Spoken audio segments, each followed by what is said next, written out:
Guys റോഷ്ടാക്കിയിലേക്ക് വീണ്ടും സ്വാഗതം. അപ്പൊ ഇന്ന് നമ്മുടെ കൂടെ ഉള്ളത് എവിടെ പോണ്?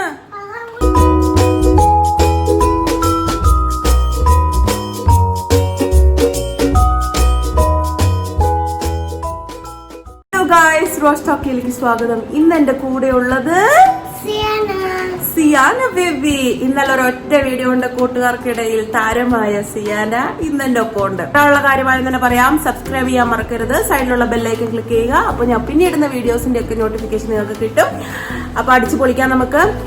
ഇന്ന് എന്താ ചെയ്യാൻ പോണേന്ന് വെച്ച് കഴിഞ്ഞാൽ ഞാനൊരു കുക്കിംഗ് ആണ് ചെയ്യാൻ പോകുന്നത്. അത് എന്താണ് കാര്യം വെച്ച് കഴിഞ്ഞാൽ എന്റെ മാതാജിയും പിതാജിയും കൂടെ പുറത്തു പോയിരിക്കുകയാണ്, വീട്ടിലെ പാരയില്ല. അപ്പൊ എനിക്ക് എന്തെങ്കിലും കുക്ക് ചെയ്തേ പറ്റുള്ളൂ. അപ്പോൾ വളരെ സിമ്പിളായിട്ടുള്ള ഒരു സംഭവമാണ്. പക്ഷേ ബിഗിനേഴ്സ്, അതായത് നമ്മുടെ കോളേജിൽ പഠിക്കുന്ന പിള്ളേരായിക്കോട്ടെ, സ്കൂളിൽ പഠിക്കുന്ന കുട്ടികളൊക്കെ എന്തെങ്കിലും കുക്ക് ചെയ്യണമെന്ന് വിചാരിച്ചാൽ അടുക്കളയിൽ കയറുമ്പോൾ അവരേതാണ്ട് അന്തം വിട്ട് നിൽക്കുന്നൊക്കെ പറയില്ലേ, അതുപോലെ ആവണ്ട.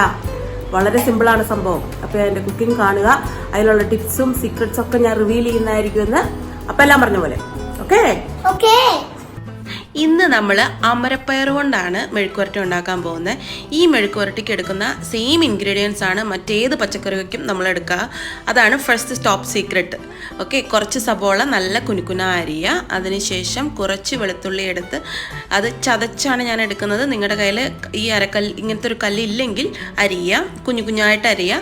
അതിനുശേഷം കുറച്ച് കറിവേപ്പില, ചീനച്ചട്ടി എടുത്ത് അടുപ്പത്ത് വെക്കുക. ആവശ്യത്തിന് വെളിച്ചെണ്ണ ഒഴിക്കുക. വെളിച്ചെണ്ണ ഒന്ന് ചൂടായി കഴിയുമ്പോൾ അതിലേക്ക് നമ്മൾ അരിഞ്ഞു വെച്ചിരിക്കുന്ന സവോള ഇടാം. അതിനുശേഷം നമ്മൾ ചതച്ച് വെച്ചിരിക്കുന്ന അല്ലെങ്കിൽ കുഞ്ഞിതായിട്ട് അരിഞ്ഞു വെച്ചിരിക്കുന്ന വെളുത്തുള്ളി ഇടുക.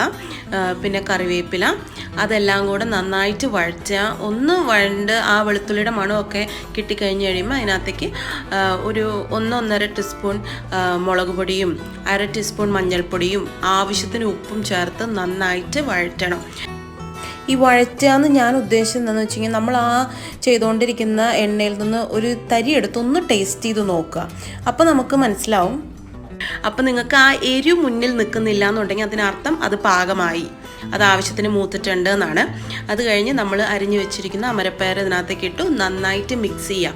ഇപ്പം ഇന്ന് ഞാൻ അമരപ്പയർ എടുത്തിരിക്കണേ. നിങ്ങൾക്കിത് വെച്ച് എന്താ പറയുക, നമ്മൾ നീളൻ പയർ, അതുപോലെ ഉരുളക്കിഴങ്ങ്, പിന്നെന്താ ക്യാരറ്റ്, എന്ത് വെജിറ്റബിളും ഈ സെയിം ഇൻഗ്രീഡിയൻസ് വെച്ച് ചെയ്യാം. അമരപ്പയർ എന്നുള്ളത് വേറെ ഏതെങ്കിലും പച്ചക്കറി ആകാം, അതുകൊണ്ട് കുഴപ്പമില്ല. അതാണ് ഈ മെഴുക്കുവരട്ടിയുടെ സീക്രട്ട് എന്ന് പറയുന്നത്. ഓക്കെ, നമ്മുടെ മെഴുക്കുവരട്ടി ഇതെല്ലാം മിക്സ് ചെയ്ത ശേഷം അടച്ചു വെക്കാൻ മറക്കരുത്. അടച്ചു വെച്ച് ഒന്ന് വേവിച്ച് കഴിഞ്ഞിട്ടുള്ള പരുവാണിത്. അമരപ്പയർ മെഴുക്കുവരട്ടി റെഡി.